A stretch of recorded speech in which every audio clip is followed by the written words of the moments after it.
ही अशी चिघळ आहे ना लसणामध्ये आलेली आहे आणि लसूण आता काढायलाच आला आहे. 1-2 दिवसात मी काढूनच घेणार आहे. तर त्याच्यामुळे ना चिघळ काढली नव्हती. आणि हे बघा अशी कोवळी चिघळ आहे ही.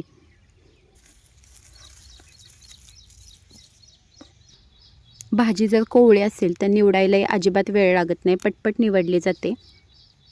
फक्त ह्या ज्या मुळ्या आहेत त्या अशा काढून घ्यायच्या आणि लांब असते भाजी त्याच्यामुळे ह्याचे तुकडे करायचे.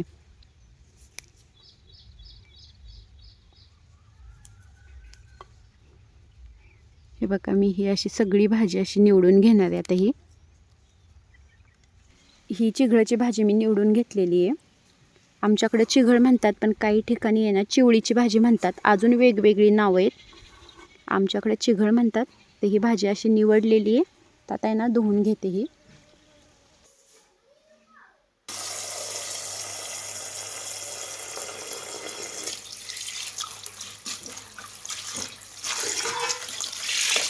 चिगळेचे धपाटे बनवण्यासाठी मी ही हिरवी मिरची, आलं, कोथिंबीर आणि नारळ घेतलेलं आहे.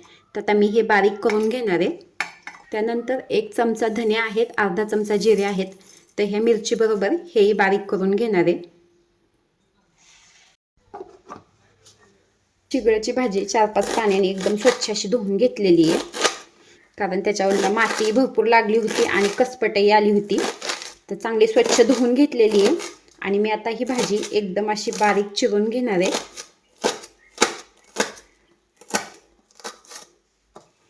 आणि थोडीशी ना चिकटही असते भाजी, असं हाताला बघा गिळगिळीत लागते चिरतानाही.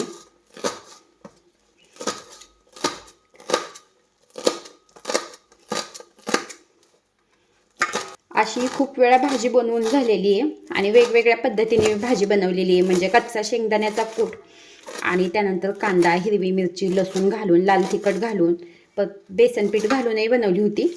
तर आज म्हटलं की धपाटे बनवावेत. ही भाजी ही चिरून झालेली आहे. ही जी हिरवी मिरची, लसूण, धने, जिरे ह्याची जी पेस्ट बनवली आहे ती पहिल्यांदा घालून घेते. आणि ह्याच्यामध्ये आले टाकलेले. ह्या पेस्टमध्ये मी लसूणही घातलेलं आहे. लसूण त्या मिरची बरोबर टाकताना राहिला होता, परत मी लसूण टाकलेला आहे. लसणाच्या 5-6 पाकळ्या टाकलेल्या आहेत.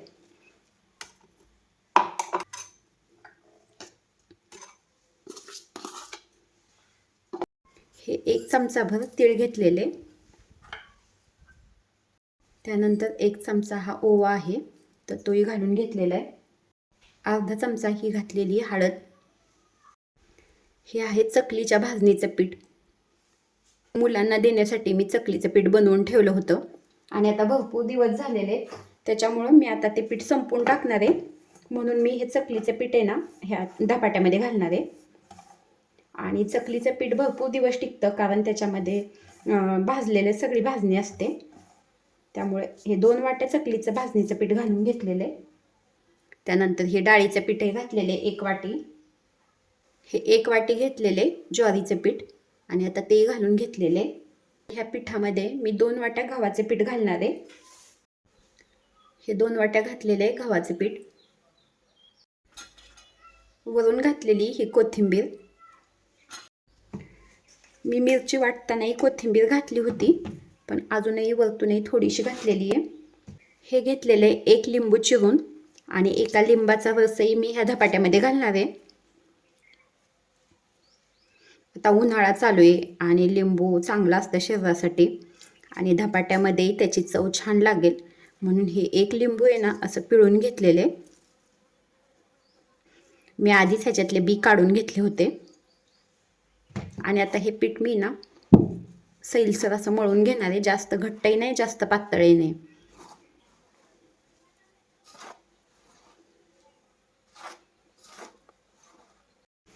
एक 20 मिनिट आहे ना हे धपाट्यासाठी बनवलेले पीठ मी भिजू दिलेले आणि पीठ आता छान भिजलेले. इथे हे कापड घेतलेले, त्यानंतर पाणी लावण्यासाठी घेतलेले, वरतून लावण्यासाठी हे तीळ घेतलेले. मी पिठामध्ये पीठ भिजवतानाही तीळ लावलंच होतं, म्हणजे टाकलं होतं तीळ.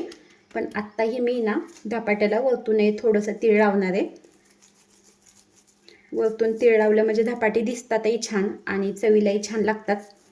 त्यामुळे हे असं आहे ना, तीळ घेतलेले ह्या कापडावरती असं पाणी टाकून घेतलेले आणि मी सुरुवातीलाच हे असं तीळ लावून घेणार आहे.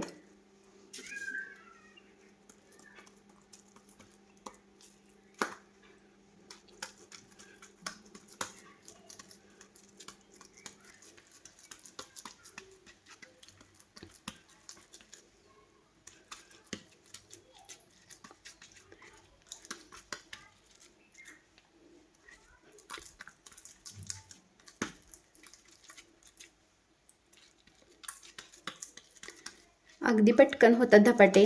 मुलं जर खात नसतील चिघळची भाजी तर अशा वेळेस आहे ना, धपाट्यामध्ये वगैरे घालून दिलं म्हणजे आपोआप खाल्ली जाते.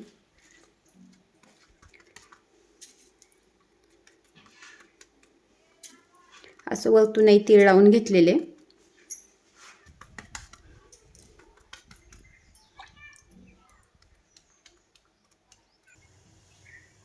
सुरुवातीला तव्याला मी हे असं तेल लावून घेतलेले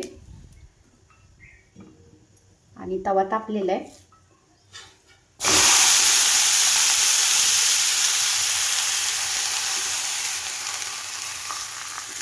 पाणी लावल्यामुळे अलगद धपाटा निघतो, अजिबात चिटकत वगैरे नाही.